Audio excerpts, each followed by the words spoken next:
ਥਾਣੇ ਆਇਆ, ਥਾਣੇ ਵਾਲਿਆਂ ਵੀ ਨਹੀਂ ਸੁਣੀ ਸਾਡੀ। ਥਾਣੇ ਇਹਨਾਂ ਨੂੰ ਲੈ ਕੇ ਗਏ ਤਨਵੀਰ ਥਾਣੇਦਾਰ, ਉਹਨੇ ਅੰਦਰ ਨਹੀਂ ਵੜਨ ਦਿੱਤਾ। ਸਾਨੂੰ ਗਾਲਾਂ ਕੱਢੀਆਂ ਨੇ, ਮੈਂ ਤਰਸ ਖਾ ਕੇ ਇਹਨਾਂ ਦੇ ਨਾਲ ਗਈਆਂ, ਉਹਨੇ ਗਾਲਾਂ ਕੱਢੀਆਂ ਨੇ, ਗੇਟੋਂ ਬਾਹਰ ਕੱਢ ਦਿੱਤਾ। जुल्म फिर जुल्म है, बढ़ता है तो मिट जाता है। ਅਸੀਂ ਸੁੱਤੇ ਆ, ਸਾਨੂੰ ਪਤਾ ਹੀ ਨਹੀਂ ਹੈ। ਆਇਆ, ਆ ਕੇ ਉਹਨੇ ਮੈਨੂੰ ਸਭ ਤੋਂ ਪਹਿਲਾਂ ਉਠਾਇਆ, ਮੇਰੇ ਕੰਬਰ ਤੇ ਮੇਰੀਆਂ ਲੱਤਾਂ ਤੇ ਮੇਰੇ ਹੱਥਾਂ ਤੇ ਮਾਰੀ ਗਿਆ, ਮਾਰੀ। ਪੈਸੇ ਵੀ ਲੈ ਲੈ, ਨਤਲੀ ਵੀ, ਮੇਰੇ ਇੰਨਾ ਸਾਨੂੰ ਮਾਰਿਆ ਰਾਤ। ਕੋਈ ਮੁੱਲੇ ਚੋਂ ਨਹੀਂ ਆਇਆ ਸਾਡੀ ਮਦਦ ਲਈ। ਥਾਣੇ ਆਇਆ, ਥਾਣੇ ਵਾਲਿਆਂ ਵੀ ਨਹੀਂ ਸੁਣੀ ਸਾਡੀ। नाज़रीन, जुल्म फिर जुल्म है, बढ़ता है तो मिट जाता है।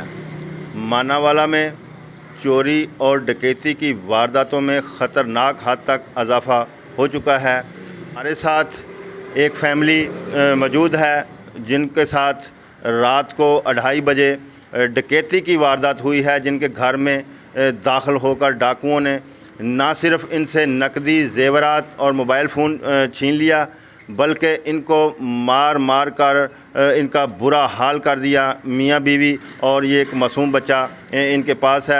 और जब ये लोग थाना मानावाला में गए हैं तो इनके साथ जो पुलिस ने सलूक किया, वहाँ पर पुलिस का जो ASI था, हम इनकी ज़ुबानी सुनते हैं कि पुलिस वालों ने जब ये वहाँ पर पहुँचे हैं तो इनके साथ क्या सलूक किया। हाँ जी, बताएं। ये ਅਸੀਂ ਮਾਨਾ ਵਾਲੇ ਥਾਣੇ ਗਏ, ਸਾਡੀ ਉਹਨਾਂ ਨੇ ਕੋਈ ਗੱਲ ਨਹੀਂ ਸੁਣੀ। ਉਹਨਾਂ ਨੇ ਸਾਨੂੰ ਕਿਹਾ ਬਾਹਰ ਚਲੇ ਜਾਓ, ਤੁਸੀਂ ਭੁੱਖੇ ਨੰਗੇ ਲੋਕ ਆ ਜਾਂਦੇ ਹੋ ਇੱਥੇ। ਉਹਨਾਂ ਸਾਡੀ ਕੋਈ ਗੱਲ ਨਹੀਂ ਸੁਣੀ। ਤੁਹਾਡੇ ਨਾਲ ਵਾਰਦਾਤ ਹੋਈ ਤੇ ਤੁਸੀਂ ਥਾਣੇ ਗਏ। ਹਾਂਜੀ, ਥਾਣੇ ਕਿਹੜਾ ਬੰਦਾ ਸੀ ਜਿਹਨੇ ਤੁਹਾਨੂੰ ਕਿਹਾ ਕਿ ਤੁਸੀਂ ਭੁੱਖੇ ਨੰਗੇ ਥਾਣੇ ਆ ਗਏ ਹੋ ਤੇ ਥਾਣੇ ਨਾ ਆਇਆ ਕਰੋ? ਤਨਵੀਰ ਥਾਣੇਦਾਰ ਤਨਵੀਰ। ਅੱਛਾ, ਤਨਵੀਰ ਥਾਣੇਦਾਰ ਨੇ ਤੁਹਾਨੂੰ ਧੱਕੇ ਮਾਰ ਕੇ ਬੁਰਾ ਭਲਾ ਕਹਿ ਕੇ ਉੱਥੋਂ ਨਸਾ ਦਿੱਤਾ। ਇਹ ਵਾਰਦਾਤ ਜਿਹੜੀ ਹੈ ਕਿਸ ਤਰ੍ਹਾਂ ਹੋਈ ਹੈ, ਉਹਦੇ ਬਾਰੇ ਸਾਨੂੰ ਦੱਸੋ। ਅਸੀਂ ਰਾਤ ਨੂੰ ਆਪਣੇ ਘਰ ਸੋ ਰਹੇ ਸੀ। ਪਹਿਲੇ ਸ਼ਾਮ ਨੂੰ ਆਇਆ ਤੇ ਮੈਨੂੰ ਕਹਿੰਦਾ ਇੱਥੇ ਨਾ ਕੋਈ ਬੋਤਲਾਂ ਵਾਲਾ ਨਾ ਦਮ ਕਰਦਾ, ਫੇਰੀ ਵਾਣ ਮਲਕ ਕੌਮ ਹੈ। ਮੈਂ ਆਖਿਆ ਇੱਥੇ ਨਹੀਂ ਹੈ ਕੋਈ ਵੀ। ਤੇ ਅੱਗੇ ਮੈਂ ਆਖਿਆ ਬੇਰੀਆਂ ਵਾਲੀ ਅਗਲੀ ਸਾਈਡ, ਉੱਥੇ ਮੈਂ ਆਖਿਆ ਹੈ ਨੇ ਦੀਨਦਾਰ, ਤੇ ਉੱਥੋਂ ਪਤਾ ਕਰ ਲੈ। ਮੈਂ ਆਖਿਆ ਮਲਕ ਕੋਈ ਨਹੀਂ ਇੱਥੇ ਆ। ਤੇ ਮੇਰੇ ਕੋਲ ਖਲੋ ਕੇ ਨਾ ਤੇ ਚਲਾ ਗਿਆ। ਵਾਪਸੀ ਮੁੜ ਕੇ ਉਹਨੇ ਫਿਰ ਮੇਰੇ ਵੱਲੋਂ ਵੇਖਿਆ ਤੇ ਮੈਂ ਆਖਿਆ ਸ਼ਾਇਦ ਉਂਝ ਹੀ ਵੇਖਦਾ। ਮੈਂ ਬਹਿ ਗਈ ਆਪਣੇ ਬੱਚਿਆਂ ਦੇ ਕੋਲ, ਚਲਾ ਗਿਆ। ਜਦੋਂ ਰਾਤ ਪਈ ਹੈ ਨਾ, ਉਦੋਂ ਅਸੀਂ ਸੁੱਤੇ ਹਾਂ, ਸਾਨੂੰ ਪਤਾ ਹੀ ਨਹੀਂ ਹੈ। ਆਇਆ, ਆ ਕੇ ਉਹਨੇ ਮੈਨੂੰ ਸਭ ਤੋਂ ਪਹਿਲਾਂ ਉਠਾਇਆ, ਉਠਾ ਕੇ ਉਹਨੇ ਮੇਰੇ ਮਾਰਿਆ ਸੋਟਾ। ਕਹਿੰਦਾ ਕਿੱਥੇ ਪੈਸੇ ਰੱਖੇ ਨੇ? ਮੈਂ ਕਿਹਾ ਅਸੀਂ ਗਰੀਬ ਲੋਕ ਆ, ਸਾਡੇ ਕੋਲ ਪੈਸੇ ਕੋਈ ਨਹੀਂ ਹੈ।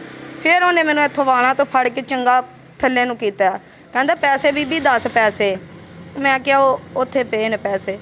ਉਧਰ ਨੂੰ ਗਿਆ, ਪਿੱਛੋਂ ਦੂਸਰਾ ਜਿਹੜਾ ਉਹਦੇ ਨਾਲ ਮੁੰਡਾ ਸੀ, ਉਹਨੇ ਫਿਰ ਮੇਰੇ ਬਾਜ਼ੂ 'ਤੇ ਮਾਰਿਆ, ਮੋਟਰਸਾਈਕਲ ਦਾ ਜਿਹੜਾ ਹੁੰਦਾ। ਫਿਰ ਮੈਂ ਇੱਕੋ ਵਾਰੀ ਰੋਣ ਲੱਗ ਪਈ ਹਾਂ। ਬਾਅਦ 'ਚ ਮੇਰਾ ਬੰਦਾ ਉੱਠਿਆ, ਇਹਦੇ ਉਹਨੇ ਸਿਰ ਦੇ ਵਿੱਚ ਪਿਸਟਲ ਦਾ ਜਿਹੜਾ ਪਿਛਲਾ ਹੁੰਦਾ ਨਾ, ਉਹ ਇਹਨੇ ਇਹਦੇ ਸਿਰ ਦੇ ਵਿੱਚ ਮਾਰਿਆ। ਬਾਅਦ 'ਚ ਮੇਰਾ ਮੁੰਡਾ ਉੱਠਿਆ 10 ਸਾਲਾਂ ਦਾ, ਉਹਦੇ ਵੀ ਮਾਰਨ ਲੱਗ ਪਿਆ। ਮੇਰੇ ਕੰਬਰ ਤੇ ਮੇਰੀਆਂ ਲੱਤਾਂ ਤੇ ਮੇਰੇ ਹੱਥਾਂ ਤੇ ਮਾਰੀ ਗਿਆ, ਮਾਰੀ। ਪੈਸੇ ਵੀ ਲੈ ਲੈ, ਨਤਲੀ ਵੀ, ਮੇਰੇ ਇੰਨਾ ਸਾਨੂੰ ਮਾਰਿਆ ਰਾਤ। ਕੋਈ ਮੁੱਲੇ ਚੋਂ ਨਹੀਂ ਆਇਆ ਸਾਡੀ ਮਦਦ ਲਈ।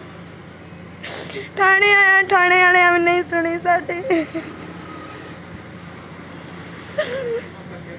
ਤੁਹਾਡੇ ਕੋਲੋਂ ਕਿੰਨੇ ਪੈਸੇ ਲੈ ਗਏ? ਮੋਬਾਈਲ ਫੋਨ ਲੈ ਗਏ ਤੇ ਜ਼ੇਵਰ ਕੀ ਸੀ ਤੁਹਾਡੇ ਕੋਲ? ਇੱਕ ਨਥਲੀ ਸੀ, ਅੱਧੇ ਤੋਲੇ ਦੇ ਕਾਂਟੇ ਸੀ। ਪੈਸੇ ਕਿੰਨੇ ਸਨ? 30,000 ਰੁਪਏ ਦਾ। ਪੈਸੇ ਤੇ ਜ਼ੇਵਰ ਤੁਹਾਡੇ ਕੋਲੋਂ ਉਹਨਾਂ ਨੇ ਕੰਨਾਂ 'ਚ ਪਾਇਆ ਸੀ ਤੁਸੀਂ, ਜਾਂ ਤੁਸੀਂ ਰੱਖਿਆ ਸੀ ਕਿਤੇ?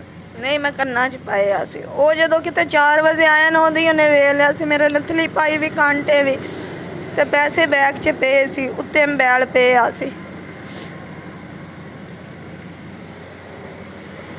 ਅੱਛਾ, ਤੁਸੀਂ ਦੱਸੋ ਕਿ ਕੀ ਨਾਂ ਹੈ ਤੇਰਾ? ਵਿਕਾਸ। ਵਿਕਾਸ, ਤੂੰ ਘਰ ਹੀ ਮੌਜੂਦ ਸੀ ਤੇ ਤੂੰ ਵੀ ਦੱਸ ਵੀ ਉਹ ਬੰਦੇ ਜਿਹੜੇ ਕਿੰਨੇ ਆਏ ਸਨ ਤੇ ਕਿਸ ਤਰ੍ਹਾਂ ਉਹਨਾਂ ਨੇ ਤੁਹਾਡੇ ਨਾਲ ਕੀ ਸਲੂਕ ਕੀਤਾ? ਉਹਨਾਂ ਜੀ ਸਾਨੂੰ ਬੜਾ ਹੀ ਕੰਧ ਟੱਪੀ, ਅਸੀਂ ਸੁੱਤੇ ਸੀ।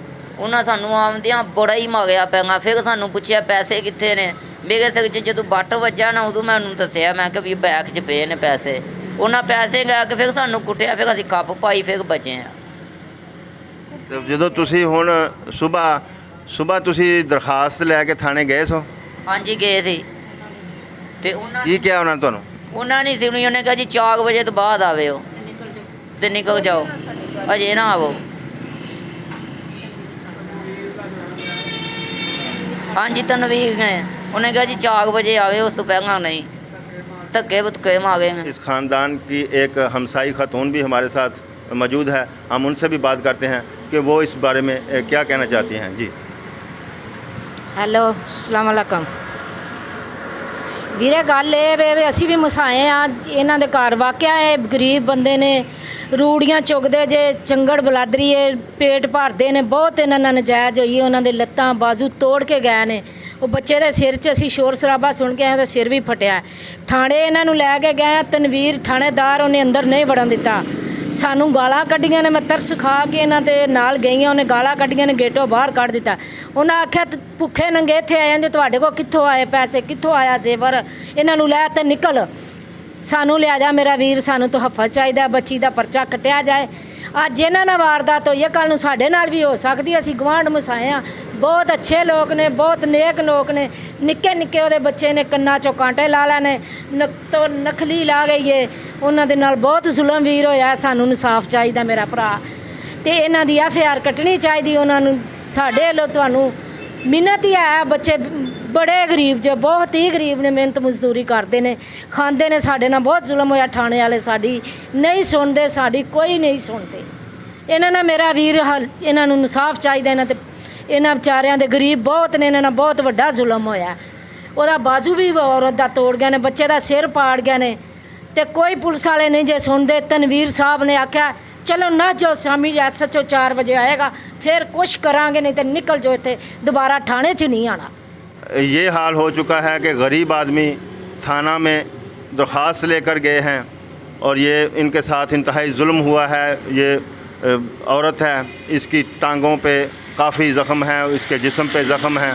इनको मेडिकल के लिए डॉक्टर तक जारी नहीं किया गया और वहाँ पर मौजूद तनवीर ASI जिसका नाम बता रहे हैं, उसने इनको धक्के मारकर थाने से निकाल दिया और ये कहा कि भूखे नंगे लोग इधर आ जाते हैं, तुम्हारे पास जेवर कहाँ से आया और पैसे और मोबाइल कहाँ से आया।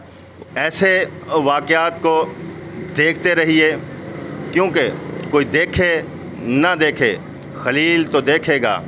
इसके साथ ही अपने मेज़बान खलील अहमद सज्जाद को इजाज़त दीजिए। अल्लाह निगहबान।